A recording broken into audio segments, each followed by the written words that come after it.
नमस्कार दोस्तों। आज के वीडियो में हम जानने वाले हैं इतिहास के बारे में। आज का वीडियो हिस्टोरिकल वीडियो है और आज हम इसमें जो चर्चा करने वाले हैं वो प्राग ऐतिहासिक काल के बारे में चर्चा करने वाले हैं। तो प्राग ऐतिहासिक काल उस काल को कहते हैं जिस काल का कोई लिखित साक्ष्य नहीं है। तो मेरे कहने का अर्थ है प्राग ऐतिहासिक काल उस काल को कहा जाता है जिस काल का कोई लिखित साक्ष्य नहीं मिला है, उसमें कोई लिखित अभिलेख नहीं मिले। अब बात आती है कि प्राग ऐतिहासिक काल कब से कब तक था। तो कार्बन डेटिंग के हिसाब से जो पुरातात्विक हैं उन्होंने इस काल की गणना की है आज से लगभग 25 लाख साल पहले से लेकर 12,000 ईसा पूर्व तक। ईसा पूर्व यानी ईसा मसीह के जन्म के 12,000 पहले तक, 25 लाख से लेकर, तो उस अवधि तक इसको माना जाता है। अब प्राग ऐतिहासिक काल में लोग कैसे थे, क्या करते थे, लिखना नहीं आता था तो कैसे अपना जीवन व्यापन करते थे, क्या खाते थे। तो प्राग ऐतिहासिक काल बेसिकली नेचर के ऊपर डिपेंड था। जो लोग थे वो प्रकृति द्वारा दिए गए संसाधनों का उपयोग ही करके अपना जीवन यापन करते थे। वो जंगलों में रहते थे और पत्थरों से जानवरों का शिकार करते थे। पत्थर के छोटे छोटे हथियार ऐसे बना के या पत्थर ही सीधा मार दिया। बेसिकली हम उन्हें हथियार भी नहीं कह सकते उस टाइम पे, प्राग ऐतिहासिक टाइम पे। तो जंगलों में फल फूल कंद सब्जियां जो भी उन्हें मिलता वो कच्चा ही उनको खाते और कच्चा ही वो मांस खाते। तो इसे क्योंकि अधिकतर इस्तेमाल पत्थरों का था, भाई पत्थरों के ही औजार इस्तेमाल करते थे, पत्थर ही हर जगह खाना पीसने में, जैसे भी जानवर को मारने में। इवन तो वो रहते भी पत्थरों की गुफाओं में ही थे, पत्थरों की आड़ में। तो इसको हम पाषाण युग कह सकते हैं। पाषाण युग इसलिए कहेंगे क्योंकि इसमें कोई धातु थी ही नहीं। यहाँ केवल प्रकृति ने जो दिया था, पेड़ पहाड़ पत्थर नदियां, बस वो ही थी। तो इसे हम पाषाण युग कह सकते हैं। अब पाषाण युग को भी हम 3 भागों में विभाजित कर कर देखते हैं। पहला है पुरापाषाण युग, जो कि 5 लाख वर्ष पहले से लेकर 10,000 ईसा पूर्व तक माना जाता है। अब पुरापाषाण युग में इसकी विशेषताएं क्या थी? इसकी विशेषताएं, लोगों को पढ़ना लिखना नहीं आता था, लोगों को बर्तन वगैरह बनाना नहीं आता था, लोगों को कृषि नहीं आती थी, कृषि तब तक उन्होंने नहीं सीखी थी। वो पत्थर की गुफाओं में रहते थे और पत्थर के औजारों का उपयोग करते थे। अब बात आती है मध्य पाषाण की। मध्य पाषाण के लोग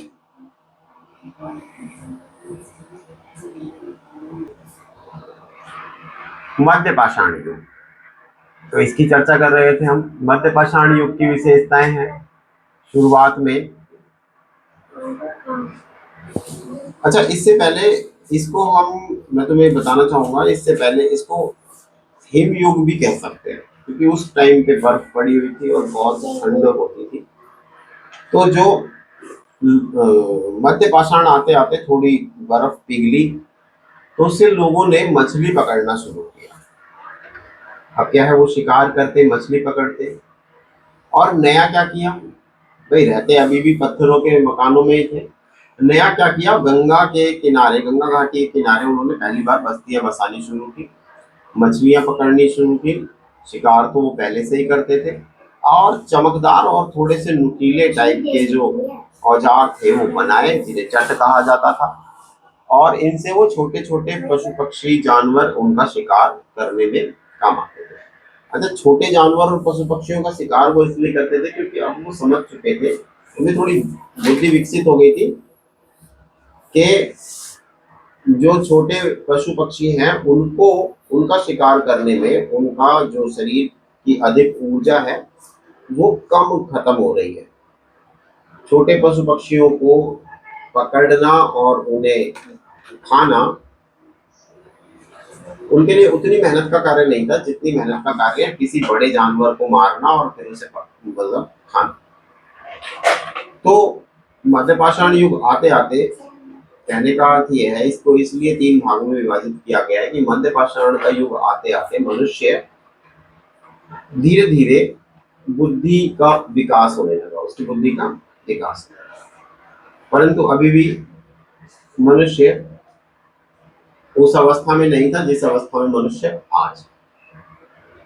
इसके उपरांत वो जानवरों के जो कपड़े होते हैं, तो सॉरी खाल, जानवरों की जो खाल होती है उन खालों के कपड़े बनाकर कांटे से ऐसे किसी पेड़ की छाल से सिलकर, छालों के और जो जानवरों की खाल होती है उनके कपड़े बनाकर पहनने लगा। यानी उसे अब अपनी सुरक्षा करनी धीरे धीरे आ रही है। मध्यपाषाण युग में देखा जाए तो अभी भी मनुष्य उतना विकसित नहीं था जितना विकसित उसे होना चाहिए था। अभी भी वो एक जानवर की भांति ही एक्ट करता था। अब नवपाषाण आते आते मनुष्य बुद्धिमान हो चुका था थोड़ा, और सबसे जो क्रांतिकारी खोज थी वो आग का आविष्कार करना। तो आग का आविष्कार, पहिए का आविष्कार, जो ये थे, ये रेवोल्यूशनरी उसकी जो इन्वेंशन थी, खोज थी। खोज तो क्या कहें, आग तो पहले से थी, पर हाँ उन्होंने सीखा आग जलाना। उन्होंने नवपाषाण काल में सीखा, तो उस आग जलाने से उनकी बहुत ज्यादा समस्याएं जो हैं वो हल हो गई। पहली बात तो उनका ठंड से मरना कम हो गया। ठंड के कारण लोग मर भी जाते थे। अब जो भोजन